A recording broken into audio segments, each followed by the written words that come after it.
E aí, hoje a gente vai mergulhar de cabeça numa das perguntas mais importantes da filosofia. Uma pergunta que, lá na frente, ajudou a criar a própria psicologia. Afinal, de onde vem o que a gente sabe? Será que a gente já nasce com algumas ideias prontas na cabeça? Ou tudo é fruto do que a gente vive? Essa é a grande batalha entre racionalismo e empirismo. Vamos nessa?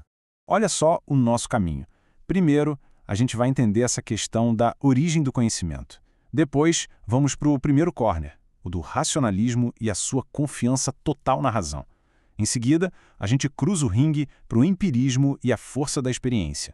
E para fechar, vamos ver o que essa briga toda deixou de legado para a psicologia. E aqui estão eles, os nossos dois lados da disputa, cara a cara. Para os racionalistas, a verdade se descobre aqui dentro, na nossa mente, usando pura lógica.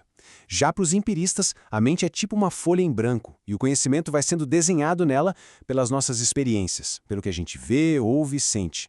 São duas formas bem diferentes de enxergar o mundo. Vamos começar então pelo lado do racionalismo. Para essa galera, se a gente quer achar a verdade, não adianta olhar para fora, para um mundo que pode enganar. O negócio é olhar para dentro, para a capacidade que a nossa própria razão tem de entender as coisas. A ideia central aqui é a seguinte: nossos sentidos não são confiáveis. Sabe quando um canudo dentro de um copo d'água parece quebrado? Ou como o Sol parece girar em volta da Terra? Pois é, as sensações enganam. Para os racionalistas, a única ferramenta que a gente pode confiar de verdade é o nosso intelecto, nossa capacidade de usar a lógica para chegar em conclusões. E o paizão do racionalismo moderno é esse cara aí, René Descartes. Ele teve uma ideia radical, duvidar de absolutamente tudo, dos sentidos, das memórias, do que ensinaram para ele, tudo foi para Berlinda. E no meio dessa dúvida toda, ele encontrou uma única certeza. Ele não podia duvidar de que estava duvidando. E se ele duvidava, é porque ele pensava. E se pensava, bom, aí ele tinha que existir. Penso, logo existo. Esse foi o ponto de partida dele para reconstruir todo o conhecimento a partir do zero. E o Descartes não ficou só na frase de efeito, não. Ele criou um método com 4 regrinhas bem claras para guiar o pensamento. É quase um passo a passo para encontrar a verdade. Primeiro, só aceite o que for óbvio, claro. Segundo, quebre os problemas grandes em pedacinhos. Terceiro, organize as ideias, das mais fáceis para as mais difíceis. E por último, revise tudo para ter certeza de que não esqueceu nada. É a lógica da matemática, que ele adorava, aplicada à filosofia.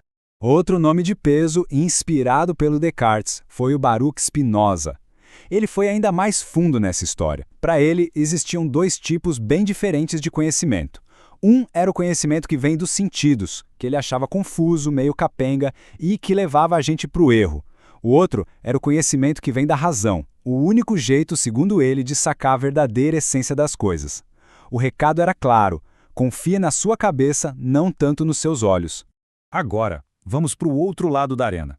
Se os racionalistas se trancam no quarto para pensar, os empiristas abrem a janela e dizem: a verdade está lá fora, gente. É só observar. Bora conhecer o empirismo.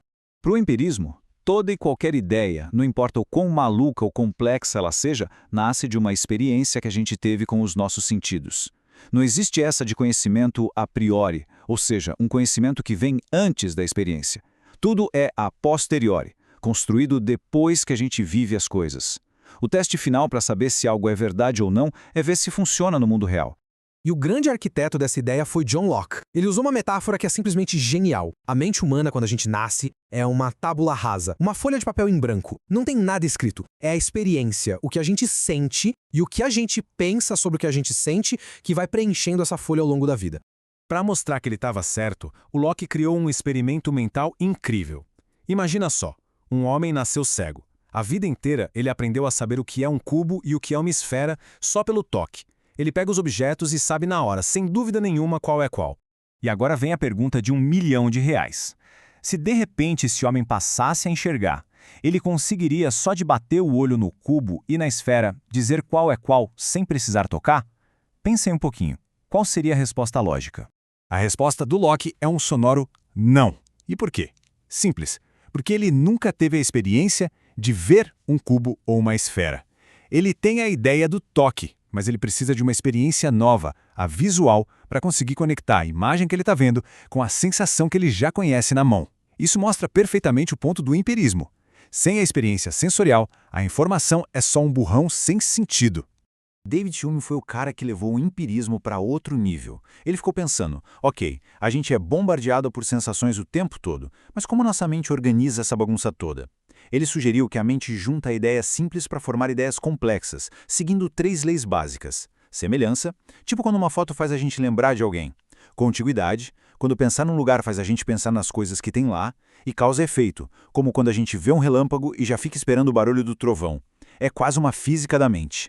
Tá, mas e aí? Quem ganhou essa luta? Racionalistas ou empiristas? A grande sacada é que a resposta não foi a vitória de um lado, mas a união dos dois. Vamos ver como isso tudo preparou o terreno para a ciência e, claro, para a psicologia. A ciência moderna é basicamente o resultado desse casamento. O empirismo deu pra gente o método experimental, a obrigação de observar, de medir, de testar as coisas no mundo real. Mas foi o racionalismo que nos deu as ferramentas para entender esses dados, a teoria, a lógica, a matemática para achar os padrões e criar as leis. Um não funciona sem o outro. E para quem estuda psicologia, essa discussão está mais viva do que nunca. A tradição racionalista super focada nos processos internos da mente, nos pensamentos, tem tudo a ver com a psicologia cognitiva. Já a tradição empirista que foca no que a gente pode observar e medir, ou seja, no comportamento, é a raiz do behaviorismo. A batalha dos filósofos continua firme e forte nos corredores da psicologia. E para a gente fechar, fica aqui uma provocação para pensar. Quando se trata de entender como a mente funciona, como a gente aprende e conhece o mundo, o que soa mais convincente? A certeza que vem da nossa própria lógica ou a prova que vem da nossa experiência?